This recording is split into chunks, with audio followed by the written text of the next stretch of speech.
Hi, everyone. Welcome. Today, we are here with Melissa and Dawn with the Upper Minnesota Valley Regional Development Commission based out of Appleton, Minnesota.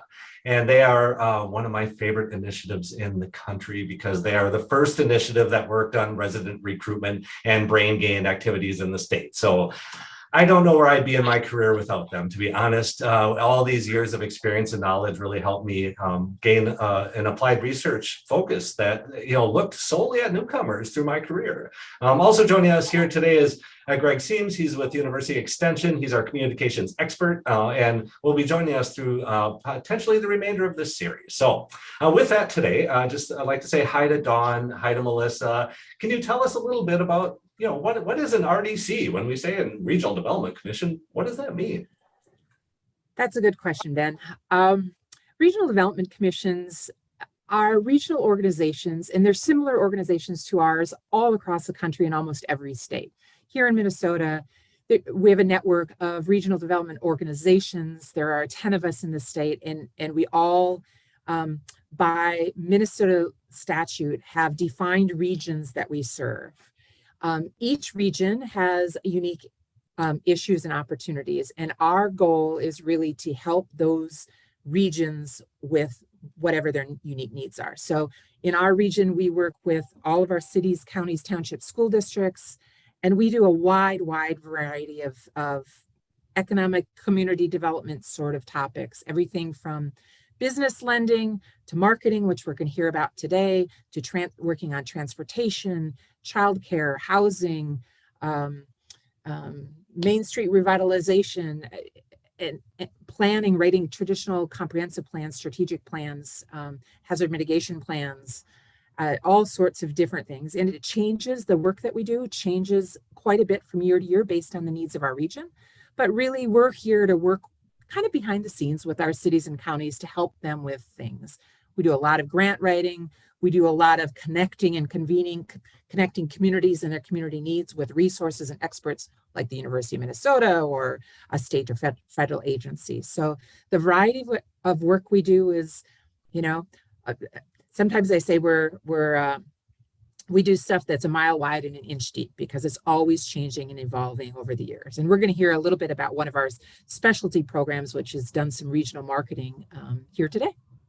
Great. Well, my experience with you, Dawn, has been maybe 10 to 15 years ago. I contacted you and said, hey, it looks like there's a bunch of new people moving into Western Minnesota. And this is the prairie where, a lot of times I work on rural narrative work, and the narrative is that nobody lives out here anymore and that rural is dying, right? And kind of the message that we had through the data was that might not be the case. Like, we've actually got, full housing stocks. We've got people moving in. Who are these people? And, what are they doing here? Why did they move here? So we designed a project together, and it was, you had a volunteer army of EDA folks and city clerks and county commissioners that said, yeah, we'll, run with this ball too. So we decided to interview some of these newcomers, and we thought, well, we got to find these new people. How are we going to find them, right? And this is kind of one of my favorite stories, is that we created this shared Google sheet, and we said, it's the traditional, address book thing where name, address, phone number, contact information. We're like, what? Let's try to get a list of 100 people together, and this is in your 5-county region. Let's get a list of 100 people together in the next, 2 to 3 weeks here. And at the end of that time period, we had like 390 names on that list, and we realized there are new people literally everywhere. And I think it's really hard to see them, especially if they don't have a family name or they don't, show up at your city council meeting to either complain or, applaud the efforts of the city council. So we had this little volunteer army, and we started to do these interviews and focus groups. And Toby Spanier with Extension facilitated our focus groups at the time. And we really got in depth in terms of the reasonings why people were making the move. And our very first findings were people were not moving for just a job. They're moving for quality of life, the amenities of the region, the environment, the recreational opportunities. They're moving for low cost of housing, for safety and security. And this kind of turned economic development on its head, and how we thought about, how do we stimulate people moving in? Because I would argue typically our industrial recruitment strategies are the chicken or the egg approach, which is jobs bring people in. And why else would people move in except without a job? And now we find today that people are moving without a job. I mean, we actually talked to people who were like, yeah, we moved and we really didn't have a job right away. And we're like, how do you do that? How do you move without a job? That's the scariest thing. But people were doing it. So it was very rewarding to work early on and to hear all these really great stories around why people made the move and how their lives were better and what they really wanted to get out of rural life. So, talk to me about that early point of the research and, how did the RDC view this? Because I was, somebody coming in from the university saying, hey, I want to do some good around here. And what can we do together? Well, I think it is interesting because at the time, we were watching demographic trends in rural Minnesota. I think, like you said, Ben, in the negative narrative, that everybody's leaving rural places and we're all dying. And so what are we going to do? And looking at those demographic trends. And as a sociologist and one of my favorite data experts, you came and you said, look, I kind of found this anomaly in the data. What does this mean? Right. And I think, again, we do community economic development and we were looking for success stories, not woe is me. We're so we're like, well, what does this mean? What does this mean? And, you gave compelling argument that there's some trends going on here that we need to look into more. And what does that mean for rural places? And I think our group, again, working regionally is a blessing because we have all of these, like you said, we have this volunteer army of people that were kind of collaborating with us, doing community economic development work and marketing. And they really wanted to say, well, if this is true, how do we find out about these people that this data is showing is moving into our community? And as we started to think about, like, yeah, I know Joe and Sarah, and they just moved to town because so-and-so works here, or, they're somebody new bought, a business in town. So we kind of wanted to explore, the real stories behind what the data was showing. And so again, I think we used our regional network, people from different communities who knew different people, different newcomers in the region. And we started to kind of wonder, well, what are the things that we'd want to find out from them? What are the things we're going to want to ask them?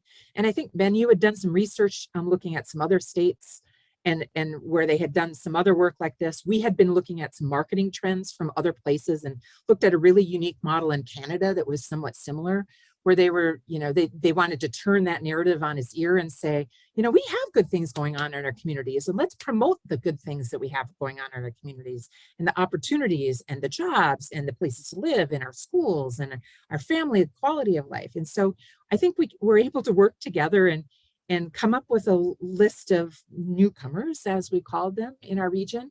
And again, because small towns are small towns and we all knew these newcomers or knew some of them, we said, let's pull them together. Let's come up with a list of questions that we're going to ask them and find some real stories that help us understand what the data trends that you discovered were about. And so that's where we started. I mean, it was really a demographic issue that we wanted to try to get a little bit more detail on. And so we started down that path. Right. No, and I think the more we learned, like we started to do some work, we did these interviews, and we started to feel out a little bit more about where does the public sit on this, especially public decision makers? Is this economic development? Is this community development? Who supports this, right? They're not working necessarily always in my business. So is this an economic development strategy when we bring somebody in here?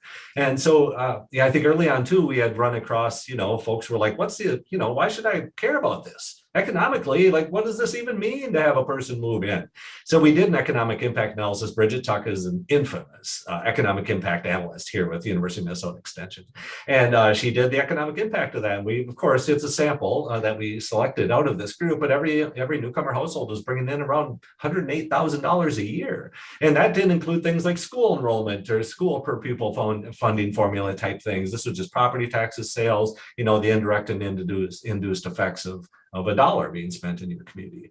So I think it was interesting kind of through that time to hear, where's the pushback too, because that's real. It's a real tension that we feel in doing community development and economic development strategies, more so doing community development strategies in an economic development world.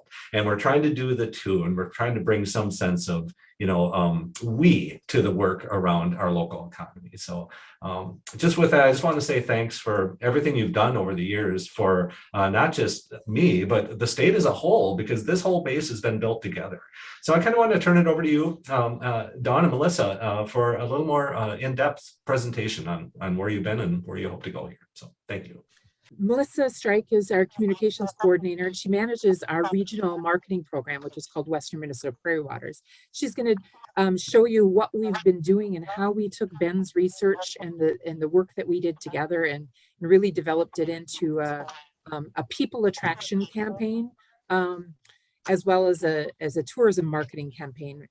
And we're going to talk a little bit about that, but I'll turn it over to Melissa. Maybe you want to give a little opener here, Melissa, and then I'll share a little bit more about how this all got started. All right, so my name is Melissa Streich. I'm the communications coordinator for the UMB RDC. I am also our tourism kind of recruitment coordinator as well. So I'm solely in charge of our Western Minnesota Prairie Waters regional tourism program. So throughout this presentation, I'm going to first maybe dive a little bit deeper into our Prairie Waters program, because that really is kind of the core soul of how recruitment in our region really, I don't want to say it was an easy transition, but we already had, our website, the support from our local units of government, everything kind of in place. So it was kind of a snowball effect to be able to add some more of this stuff onto this program. So I really want to focus on and show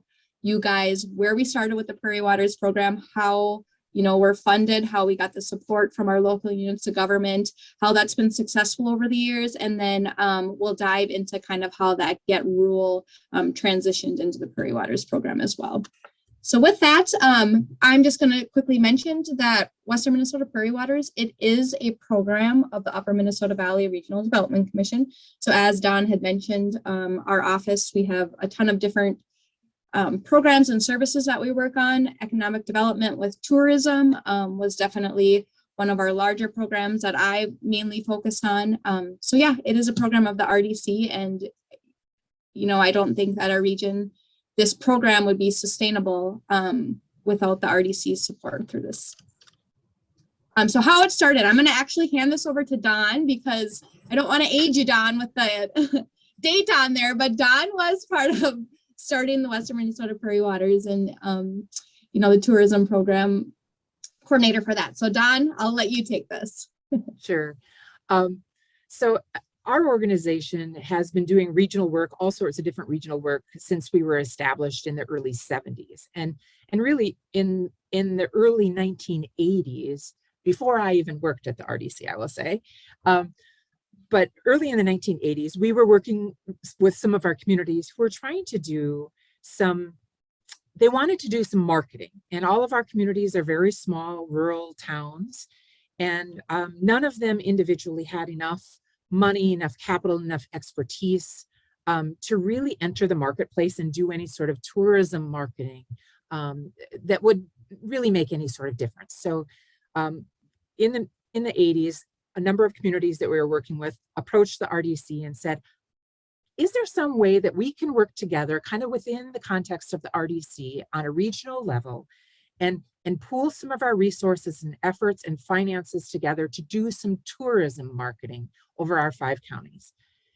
And so it started with interested volunteers. Sometimes they were people that were on chambers of commerce boards. Sometimes it was just a local citizen or somebody from a museum or a longtime community member. So really the volunteer army started then. We worked for a number of years. Well, we worked for probably 15 years, just collaborating, sharing financing, and doing things like taking some ads out in tourism publications, producing some visitors guides. That was really kind of the main thing for about 15 years. Then in the mid to late 90s, that committee, that regional committee that we had been staffing and organizing and managing for 15 years said, you know, we really want to take this to the next level. If we really want to compete in the tourism marketplace, we need more money. We need staff whose job it is to do this work, to go to trade shows, to put together materials, to do ads, to talk to people, to tell the story, to answer the 1-800 number if somebody calls and wants information. So in the late 90s, we worked on a regional feasibility study to say, could the region work together to financially support and create a regional marketing program? The answer was yes. There was willing partners. The financial support comes from cities, counties, EDAs, chambers. And in the late 90s, we had a structure and commitment from those partners, financial partners from the region, to hire a first full-time staff person that was going to work on marketing tourism in our region. So in about year 2000, we hired our first coordinator and really started doing more in-depth marketing. Not long after that, we were in the other work that we do at the RDC. Again, we were watching some of these demographic trends and trying to tell the story for our region. And we entered into what Ben talked about at the beginning and said, we need to dig into this trend of looking at demographics and knowing that there are people moving to our region. And why are they coming here? What are they doing? Why do they choose here? And we really wanted to think about that because we thought people that are coming here to visit, to go to a festival, to go to an event, to go to an attraction, there's something that's drawing them here. So what's the difference between those tourism visitors and somebody who's moving here? So we really wanted to analyze that. So we started on a lot of that work. We interviewed newcomers. We came up with some strategies. We started to identify what's the difference between somebody who wants to live here. They need to know about certain things. Where are they going to live? What kind of housing is available? Where are they going to work if they're in the workforce? If they have children, what are the things that their families want to be involved with? Church, school, activities.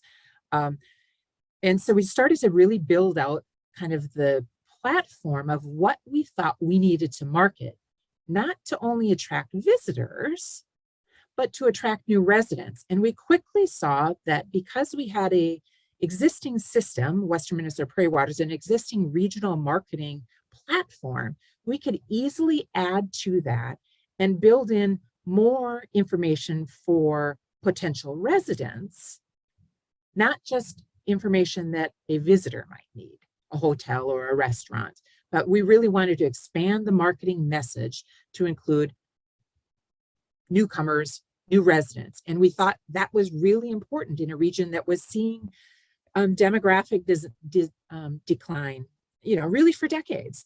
And we thought, what's the economic sustainability of our community if we can't attract new people to our communities, to bring families into our schools, to take jobs, to move into houses, to build new houses, to take over businesses, to build new businesses?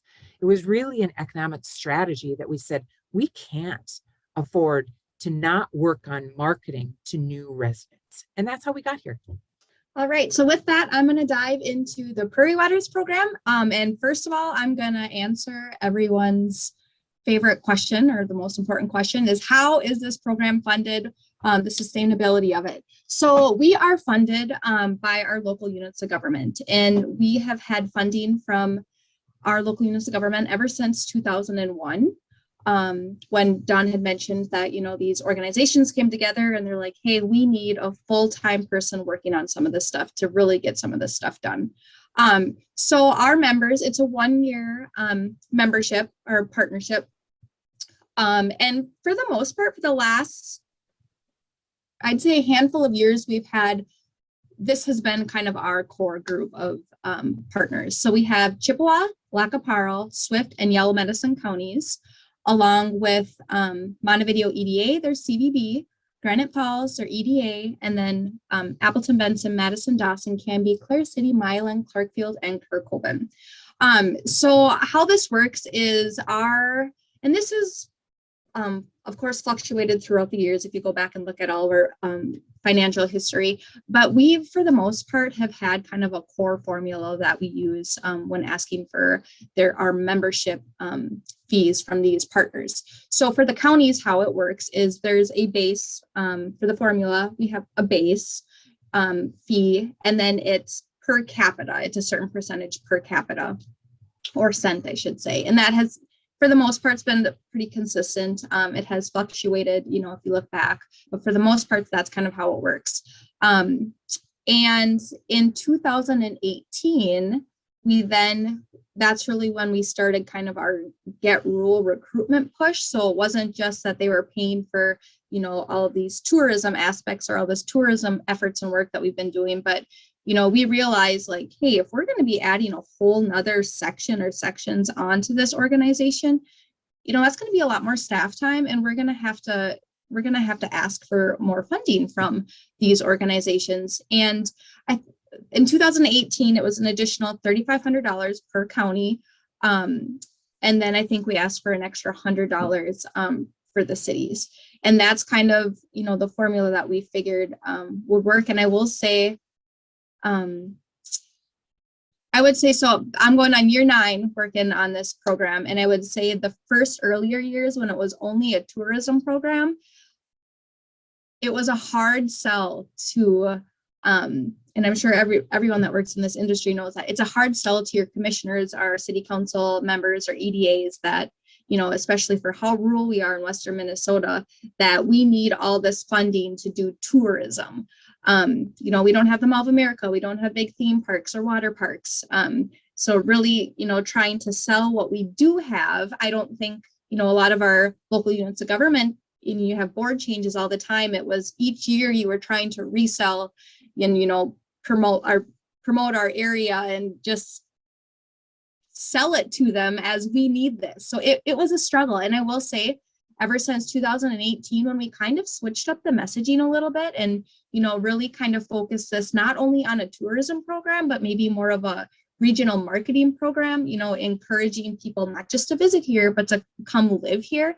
I will say that I think the tone of our region, especially our local units of government, I think it switched, you know, with our messaging change. They're kind of realizing, aha, you know, those two do go hand in hand, and we need both tourism and we need both recruitment.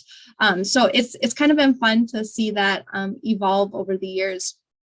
But back to the funding. So I mentioned how our counties are funded, our cities are funded. It's set up as a tier system. So we have 3 different tiers based off population, because of course it's higher population, then they have more amenities, and, you know, we're kind of promoting them a little bit more. So we're asking for some more funds. So it's based off population. So we have 3 tiers. So our first tier is populations 2,500 and over. And then our next one is populations of 1,000 to 2,500, and then anything under 1,000 for our last tier. So, and the funding, you know, fluctuates, but for the most part, it's been kind of the same consistent ever since the beginning, and we've do, you know, short increases moving up. So Melissa, if I can add in too, so over our 5, we serve a 5-county agency, as our agency serves a 5-county area.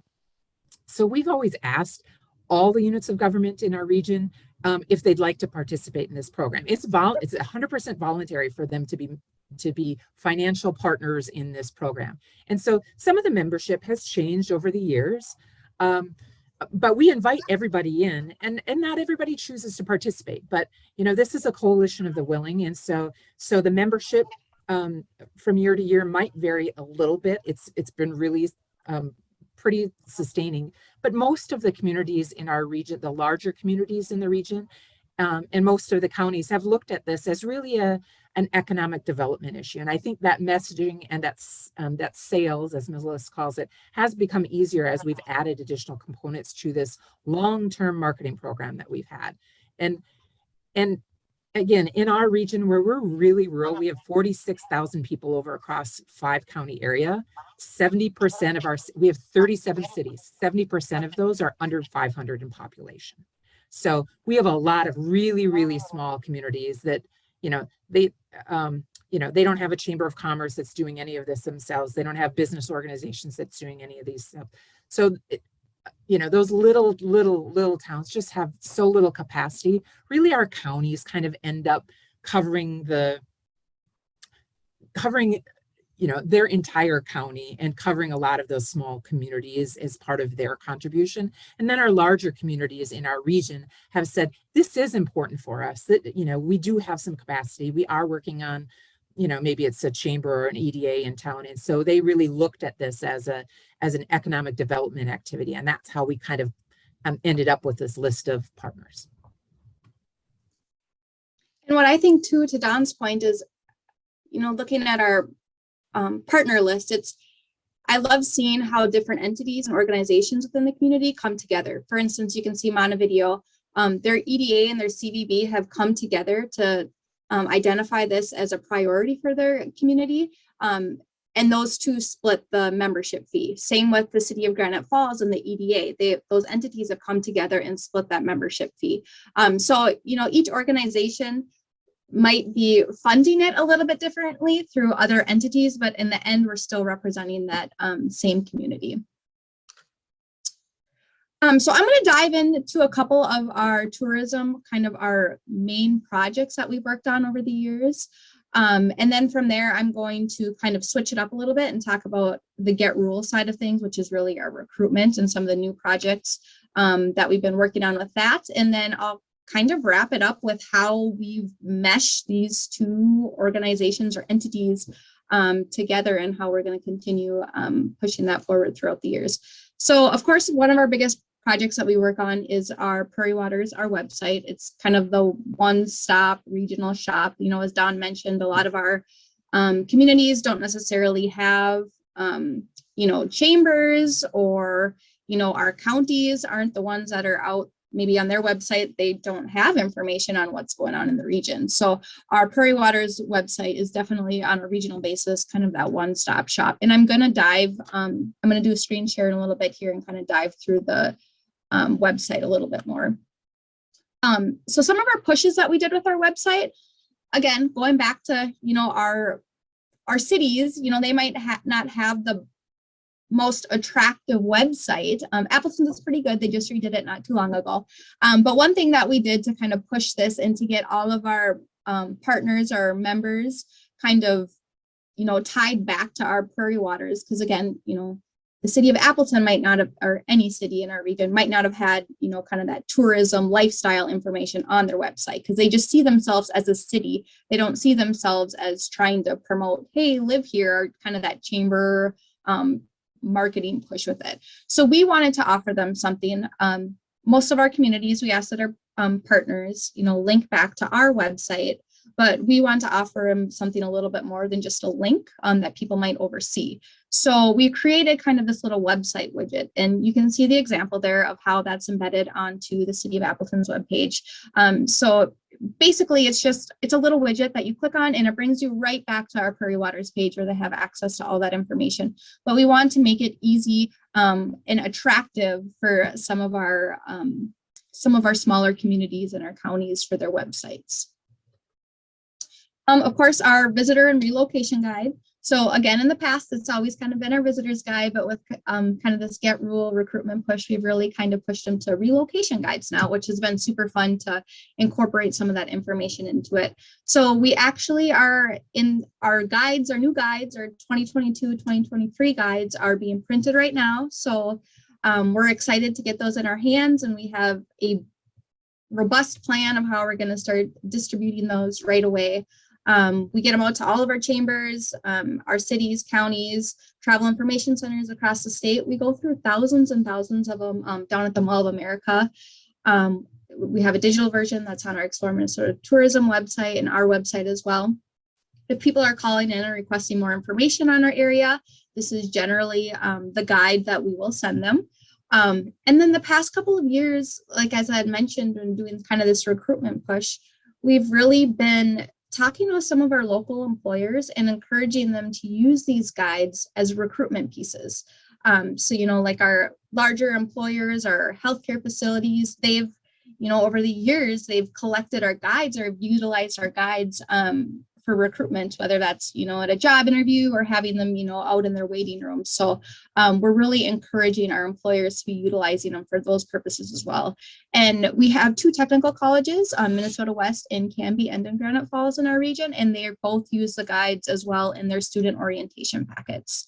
And one thing too with our new guide that has kind of been fun to see as well is, over our previous guides, all of the advertising in the guides have really kind of been like, the touristic-y places, or, the parks or places to eat, or, hotels advertising it. But this guide, I will say, is probably more driven towards employers, our large employers. We had a lot of large employers taking out full page ads in this guide, along with, our healthcare was taking it out, our schools.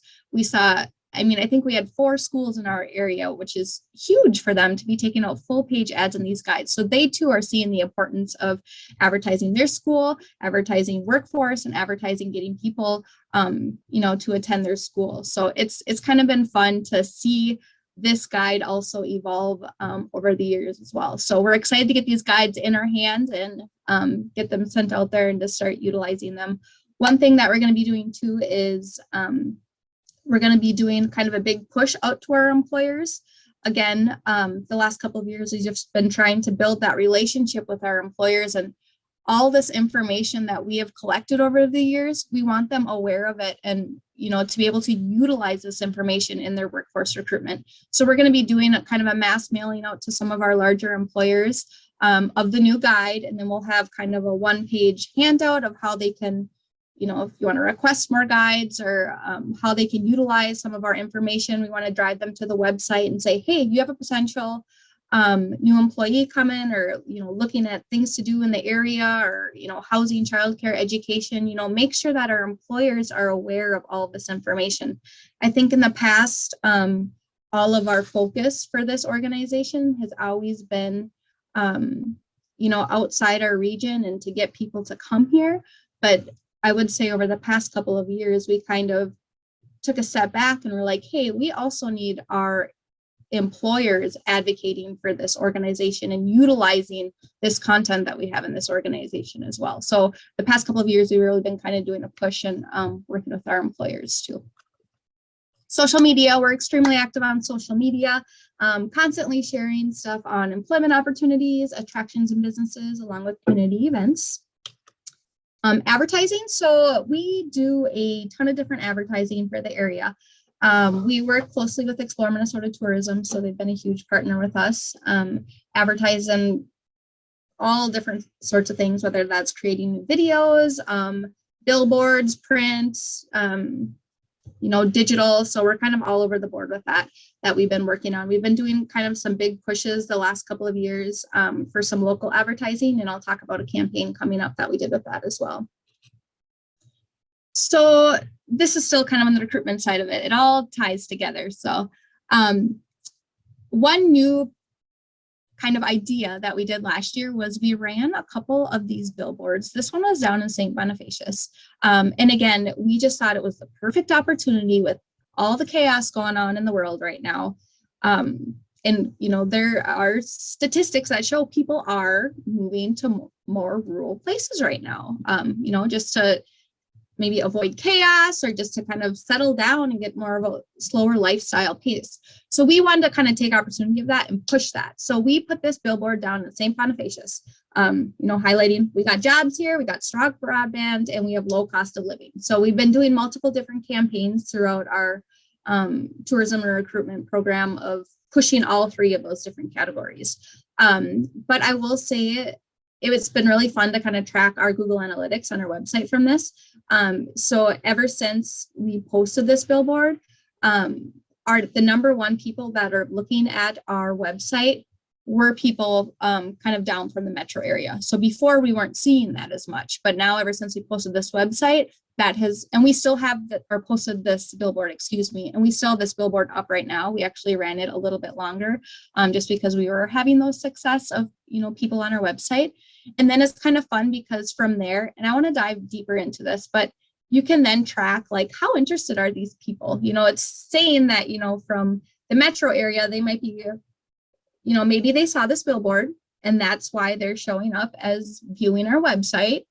Again, you can't track it specifically, but if you're thinking about it a little bit in that way. And then it's fun to kind of dive into the analytics and say, how serious were they? Did they then maybe look at our employment page? Did they check out the things to do here? So you can track what each of this person did and how deep they kind of went into your website. And it's fun to kind of, put their story together, and you can say, hey, this person might have actually been interested because, they checked out employment, they checked out the housing, kind of all those buckets that a potential person would consider when they're actually moving. So I want to dive deeper into the analytics, but it's been kind of fun to track that as well.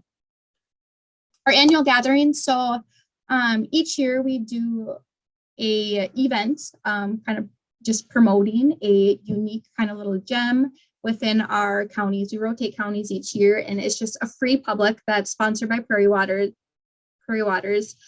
open to the public. And we have, free food, beverages. We have some type of entertainment or a speaker, door prizes. This one was at Swift Falls. It's, a little county park on the east end of Swift County. So, and it's fun to hear. And the purpose of these are to get people in our region, or outside our region as well, to come explore these kind of, little hidden gems of our region that they might not necessarily just went and did on their own. I've heard from multiple people at a lot of these events that are like, hey, I've never been out to Swift Falls. I've never maybe had a purpose to go out there, but when we give them a purpose, like free food, they're going to come. And then they know that, we have this great little, county park in our region. So it's kind of fun to showcase different areas throughout the county as well. Stories. So just like a lot of our, as Eric had talked in his presentation as well, they're really focused on stories. And we want to do the same thing, just relating to a potential newcomer, whether that's, an individual mom or a family or an entrepreneur, or highlighting, different businesses kind of throughout our region. We've collected we have a robust listing of multiple stories throughout our region that I'm going to showcase. I'll show you guys once we get onto our website here. New imagery. So the last maybe 4 years now, we've been working with Center for Small Towns out of Morris, out of the university there. And we've been having a student come out to our region and just take photos of our region. Like we had mentioned, a lot of our small cities or counties don't necessarily have the most attractive websites. So we wanted to be able to provide them with some nice new imagery of our area. So the students would come out throughout the year, heavily in the summer, and just took some great photos of our area, all over our area. We worked with a drone consultant to get some aerial footage. And then what we ended up doing was we uploaded them to Dropbox, and we had, each county and city had their own folder, and we shared them with that and encouraged them, utilize all these new photos on your website, your marketing purposes. Again, we know that our cities and counties don't have, or chambers, they don't necessarily have the staff capacity to go out and take all this new imagery of our area. So we wanted to be able to provide them something back. And every time that there's a new county or city doing updates to their website or something, they are calling and, saying, hey, can I have that link again? Because I want to use some of that new imagery and photos and stuff. So it's definitely getting used. And I love to go on their websites and see our photos on there too. So again, I mentioned how we work with Explore Minnesota Tourism. One thing that our office took on was when Explore Minnesota Tourism launched their brand new website, 2 years ago now, don't quote me on that. We were browsing on their business listings and events listing, and we noticed that, our area wasn't really represented the most. So our office kind of took on, again, because we're that umbrella for, these chambers in our area, and we have the capacity to be doing this. We took on these listings, and we got all of our business listings updated onto the Explore Minnesota Tourism website, along with putting all of our events on there as well.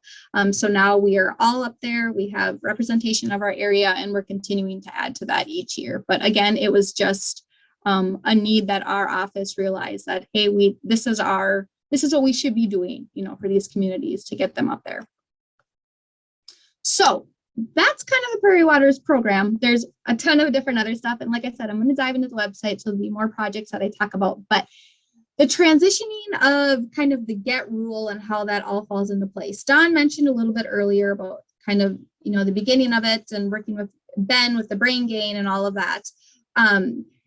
But, you know, I think early on we did all that kind of work, and then it was great. There was a lot of momentum, and then all of a sudden it's like, well, where's this funding going to come from to kind of keep moving forward with this? So there was a pause for a few years. And then in 2018, we had an opportunity with some external funding to kind of pick up where we had left off before and to kind of, you know, start this up again. So what we ended up doing was we reached out to a lot of the same entities and people that were kind of part of the early on conversations with the GET rule, the recruitment push. And we pulled these people back together. You know, we reached out to EDAs and chambers and cities and counties, and we pulled this core group of people back together to start up this conversation again in our region. We worked with a consultant out of Alberta, Canada, who was doing some similar work. And we were able to Zoom her in, and she was able to engage our group and, you know, come up with some great questions and to really get us thinking. Especially since she's already been through all this process. So then from there, we identified that we still want to continue with the same name that we had started early on, which was the GET rule. And we kind of developed this logo that we have created. And again, you can see kind of the color similarity as Western Minnesota Prairie Waters. So they go hand in hand. You know, you got your tourism with the Prairie Waters and you got your recruitment with the GET rule. But, you know, overall, all of our marketing, all of our push with it has become one. And that's kind of what we've been, you know, trying to combine over these last few years. Is it's really one. The economic side of it. We need people to, you know, be tourists out here, but we also need them to live out here. So our push with all of this and our messaging has kind of been similar as we've been morphing that over the years. So these are just kind of on the GET rule side of it, the recruitment side of it. These are actually some of the important factors that were pulled out of some of the surveys or interviews that Ben had did when he did all kind of the brain gain research within our area. So, you know, this data we use to kind of identify, you know, what else do we need to showcase or what else do we need to highlight in our area to get these newcomers out here? So all of Ben's data, you know, was all relevant in, you know, figuring out what we need and, you know, hearing directly from these newcomers. That's exactly kind of the direction we went with it. So throughout the process, our consultant from Alberta, Canada, she kind of got us all thinking. She wanted us to put together these buckets and again, this goes back to Ben's research and data. You know, it's what is a potential newcomer looking for when they're moving to our area? Obviously, number one is housing. That is important. Number two, employment opportunities. And I will say this is in no order. Number three was things to do. And that was already completed. You know, that's our Western Minnesota Prairie Waters, our tourism program. We already have that bucket checked off. And number four was family essentials, when you get down to, you know, the education, the healthcare, the school, kind of the cost of living thing. So we're looking at all these buckets and, you know, we see that, okay, we've already checked off kind of the things to do. And we look at those other three buckets and we're like, now what? Where do we start? Well, since we already had the things to do bucket done, we already have that program in place. We already have the support from our local units of government. Again, I don't want to say that it was an easy transition because there was a lot of work and, you know, a lot of brainstorming and trying to figure it all out. But, you know, again, we already had that core program in place. So it was a little bit easier for us to be able to just build up and build onto our website, build into our you know, our visitors and relocation guides. It was easier for us to talk to our local units of government and our board about, you know, adding this on. And I will say, I can't think of anyone that pushed back on saying this is a bad idea. And like I had mentioned, in 2018, we received some funding to kind of do this brainstorming, pull this group together, figure out where we wanted to go with it. But ever since then, it's all been part of our partnership, their membership fee. They've been supportive and paying for this because they see a need in this as well. And I should mention too, as I didn't mention that earlier with the funding, the RDC does put in a chunk of money each year as well to kind of support the program too. So, but for the most part, it is our local units of government that are seeing a need and a push for this. So, so I'm going to dive. I want to show you a few things on our website quick. Perfect. So here is our website. Again, kind of the one-stop shop website that we have. I'm doing a ton of new videos. We got our visitor's guide, a why here section of kind of like cost of living tool that I'll show you, and then stories. So again, we've broken it out kind of by the tourism, the eat and play side of it, and then down below the live and work here side of it. And then, as I had mentioned, we had put together these stories. So I do want to show you one of them quick because they're kind of fun to showcase. So this one, actually, the Granite Falls EDA worked with us on putting together. So we put together all these different stories of residents. So it's kind of nice. You can just scroll on through, and it talks about, why they love living in the area, whether they're an entrepreneur, a family, area and moved back. So again, it's kind of a nice way to just highlight some of our residents and potentially maybe relate to a potential new employee. So it's been kind of fun to put those together. So that's our stories. We've got a ton of them. Visit here. So we have a robust kind of mapping system on our website. You can filter by bar and grill, cafe, coffee shop, gas station, anything. And then what you can do is, so if you can filter by these, but I just want to show you when I click on one, what it looks like. So, we have photos, we'll link them back to their website or Facebook page, whatever they may have. Or if they have, like for a restaurant, if they have their menu online, we of course want to make sure that we have that on there as well. So our mapping system is the same for kind of places to eat, stay, shop, our art, culture, and history. So we have multiple different mapping systems embedded into our website. The Shop Local campaign, this was something we started during COVID, obviously, because it was a huge push for our area. We wanted to encourage people, especially when everything was closed down and they were just doing, takeouts or deliveries. We wanted to do some big push of, making sure that you shop local, making sure that you're still supporting your local restaurants and whatnot, whether that is takeout or delivery. So what we ended up doing was pulling all of our businesses. Again, we kind of already had all of our businesses on our website through our mapping system, but we put them all into kind of this Shop Local campaign and our page. And the main reason why we wanted to pull it all onto a page was because then we started running for a few months we put a lot of money into running some campaigns to pushing this page, encouraging people to take a look at it. We did, some radio ads, Facebook ads, newspaper ads, just encouraging people of the importance of shopping local, especially during this time. And then you can filter by, again, like places to eat. We made sure that we put their website on there if they didn't have a website, or if they did have a website and they had like their menu online as well. We did some big pushes with that. And then on our Facebook page, we'd maybe highlight if they had specials or something that week too. So again, it was just kind of a additional little extra thing we wanted to do through COVID to kind of support our local businesses.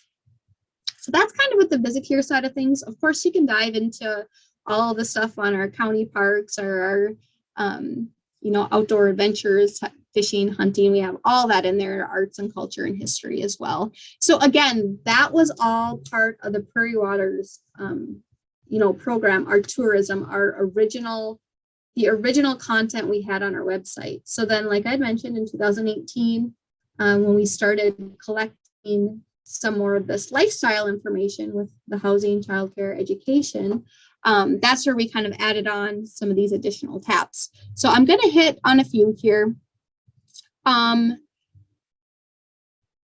Let's see. I want to show you our cost of living tool because I think it's super cool.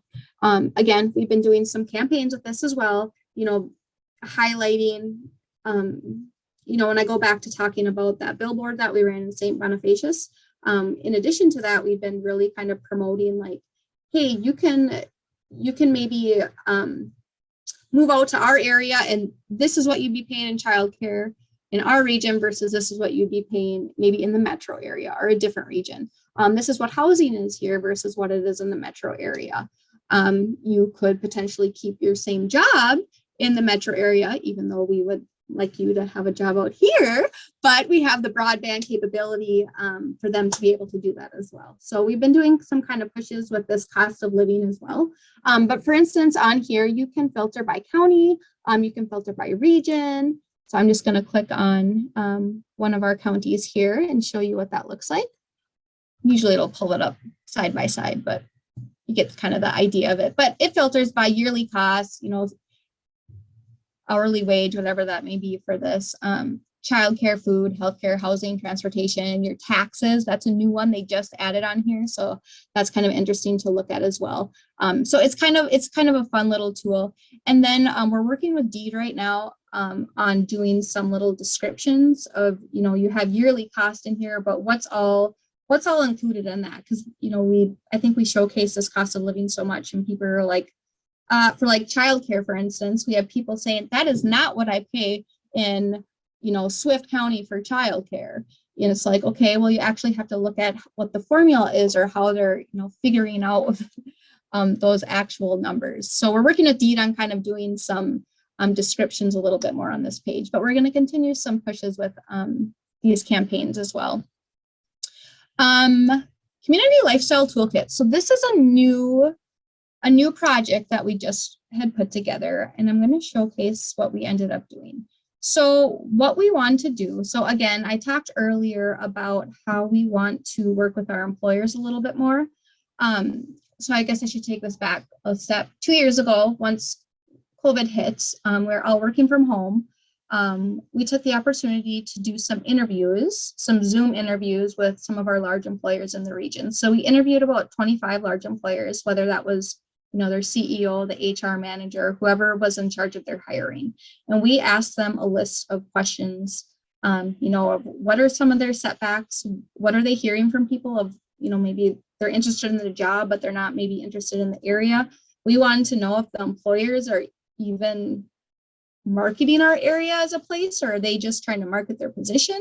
And then we wanted to, you know, ask them, what materials are you giving them are you giving them a city brochure, if our city even has a brochure? You know, again, I don't think our businesses even knew, a lot of them didn't know what our organization was. And we realized that that's an issue. You know, we have all this great content collected over the years. It's updated. It's professional. We need our employers to be utilizing this. So it was a great opportunity to showcase what we have. I did a screen share with them, walked them through our website. It was a great relationship builder. And at the end of it, I realized, you know, I don't want to just provide them with a link to our website. I want to do something more for them.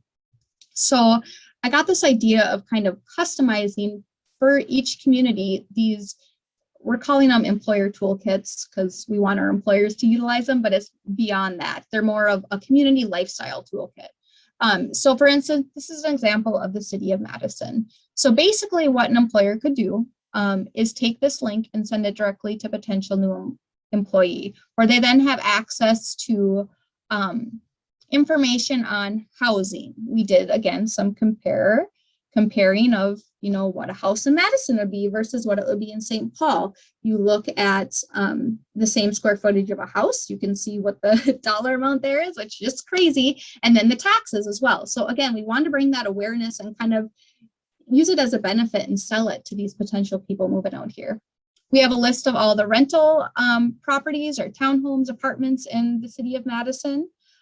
Again, you know, something that I wanted to offer this, and I'm not saying Madison's doing this at all, but some of our communities, they don't even have a list on their website of their rentals and whatnot. So we wanted to make sure, you know, that we at least have it out there. Or, you know, there are some apartments in a rural community that don't even have representation on a website, whether that's, you know, even a Google listing with their phone number. So, you know, just having those local connections for us, we're able to provide that and to assist with kind of these new employees.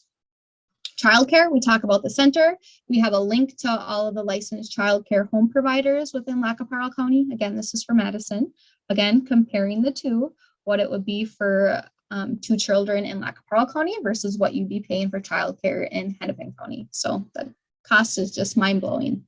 Talk about our education, the healthcare, other different employment opportunities with our top employers. Talk about working remotely, some kind of quality of life things that Madison offers.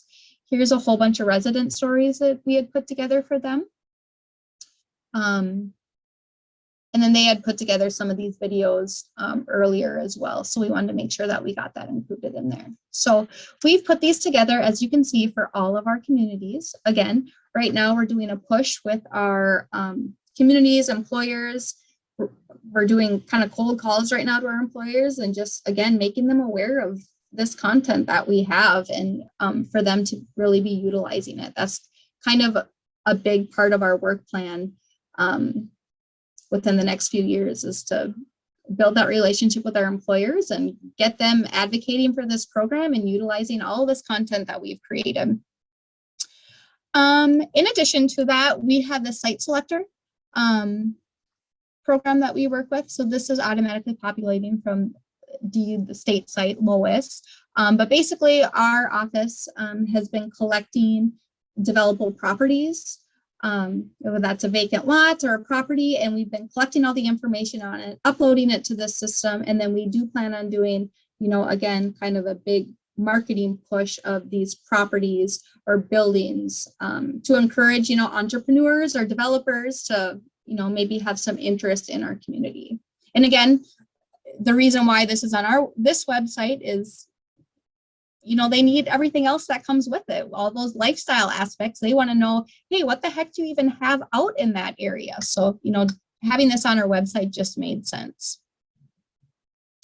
Employment opportunities. So we're actually in the process right now of completely revamping this page. So right now we're pulling directly from Indeed on our local jobs broken out by county. We're working with our web developer on kind of revamping this page, and we're going to be pulling from multiple different job boards.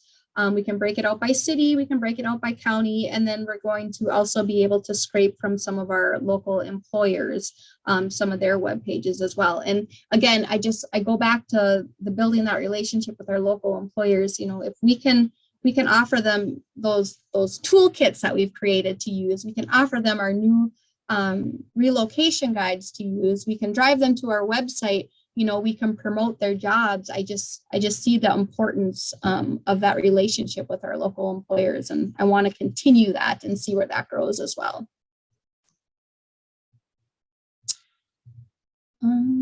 Yeah, other than that, that's kind of what, I mean, there's a ton of stuff on our website, a ton of stuff. But for the most part, those are kind of the big, you know, whether that's, I don't even like to separate tourism and recruitment anymore. To me, it's all just become one. It's one big push. There's a need for both of them. But you all know that as well. So yeah, Ben, do you have any questions or anything else you want us to kind of dive into? I could ramble on this all day of what we work on. And I say all the time in our office, I'm like, I feel like I have the most fun job out of anyone in our office, because I love this work. I love, you know, you can come up with an idea and make it happen, and seeing, you know, the success in the community, or seeing, I think for me, the biggest benefit is seeing over the years, the more support from our local units of government with why this is important. And speaking of that, our office, each year, we do an annual survey out to all of our local units of government. And the last handful of years, marketing our communities as a great place to live, visit, and work has been, you know, in the top 3. This year it was the top 1. Last year it was the top 1 of important critical topics that our local units of government are talking about. So that for us in our office is huge. And Don, you might be able to speak more on that, but, you know, just seeing that, it's like, holy cow, they see a benefit of it. You know, it's almost pressure too. It's like, okay, we got some high expectations that, you know, this is a this is a priority for them. We need to continue this work and continue building up on this. But it's been fun. I really enjoyed it. It really is celebratory. I mean, through all of the materials I see here, you've got small towns celebrating where they are and what they've got. And I really like the strong tie that you've got to the employers right now, more so than many other initiatives across the state. And I think that's going to lead to a lot more success. But I think you're picking up on a piece here, which is, people, we've had a tight labor market in rural Minnesota for 15 years. This is not new. It's new to the metro. And they're like, hey, what do we do? And we're like, well, we got some ideas here, right? And the idea is, labor's got power essentially. And when labor's got the power to choose 3 different jobs, and your employer can only show off their job. And I think what's clear is that people are making the choice on their job for everything but the job. Like the job will look the same wherever they go. What's going to look different is their life. And so being able to provide that opportunity, so to work with employers and their HR departments and say, hey, once you show the shop floor and your benefit package, we'll take over and talk about everything outside of your shop floor, essentially. So I've got to say, I'm very impressed with the amount of, and you've got to be intentional about it, right? Working with employers, you've got to be intentional in all of this work. So I just want to say it's really rewarding, especially for even the smallest towns, to see that they're desirable too. That no place is immune to interest. People want to live everywhere. Even, we talk about high amenity areas in Colorado. Well, people are moving to the prairie too. And I think this is vital for people to know, is that what's cool for one person is cool for one person. What's cool for you is cool for you, and that we've got to allow people to define what's cool for them. And you guys are cool where you are, and what you provide to everybody living there is great. So I just want to reinforce how celebratory all of the messaging you see coming out of your work provides to not just your own day-to-day satisfaction, but the communities themselves. So with that, thank you. But other comments, be open. I do think.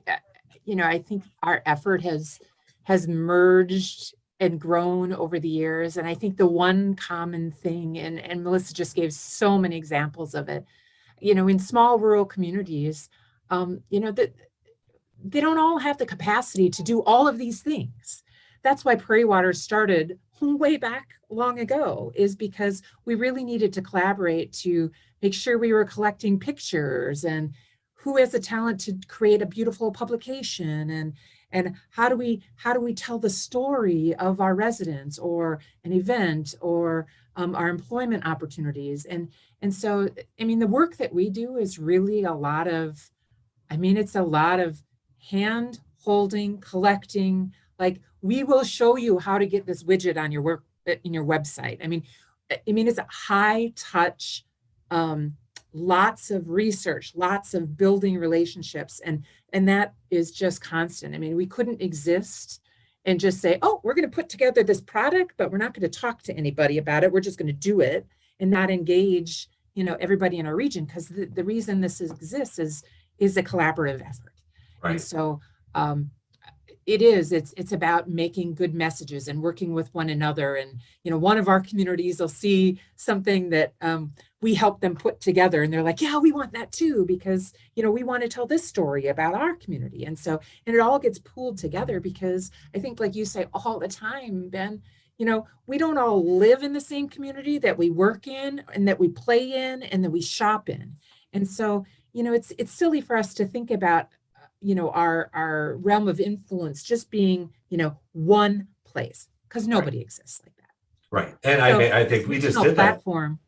Right. We just did that study that showed 51% of people work in the county they live in. So these county boundaries are very nebulous. They're drawn during the time of horse and buggy.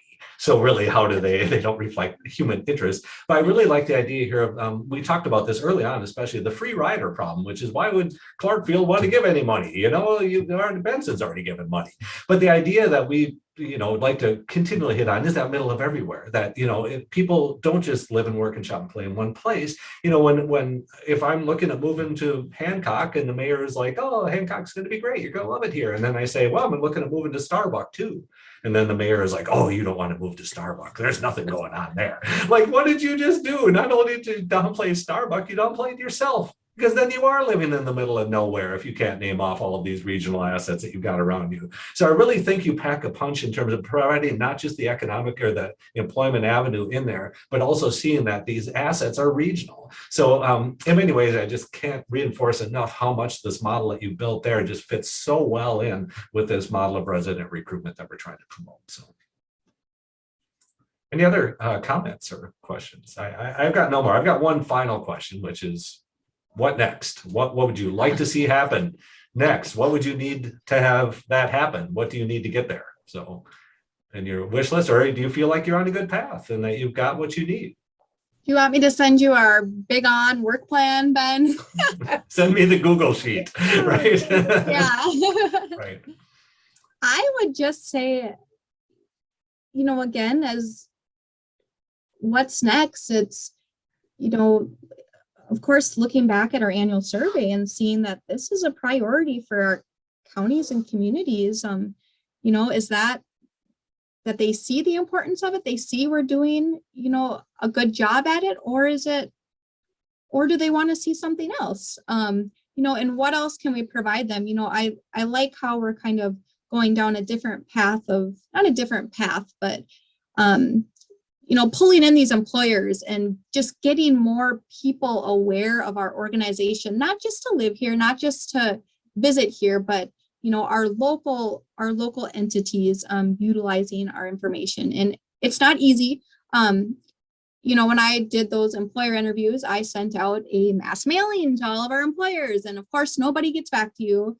I can send them all out a link to our website, but how do I know they're going to click on it and actually look at our stuff? And, it's hand-holding. I have to call these employers. I have to schedule a Zoom call with them so I can be face-to-face with them explaining all of this content that we have. They're not going to, I probably sat on calls longer with them than they wanted to, going through our website and showcasing all the content we have. But, at the end, I think they were just kind of in awe of all this content that our region has collected. And, they haven't been our main focus of, a partnership or relationship in the past. But I just think, moving forward, whatever that may be, and I can't even think of more ideas right now because I feel like we have so much going on right now that, I just want to continue building those relationships with some of our local entities. Dawn, any final words from you here? This just continues to evolve. And I think we had COVID pandemic when that hit. And then how do we use the information that we already have to help support our business community and talk, and make those connections? Everybody's talking about the labor shortage right now. So how does this work that we're doing, with trying to provide information that a new potential employee wants and needs, so I think our work just continues to evolve, and it just gets bigger all the time. Right.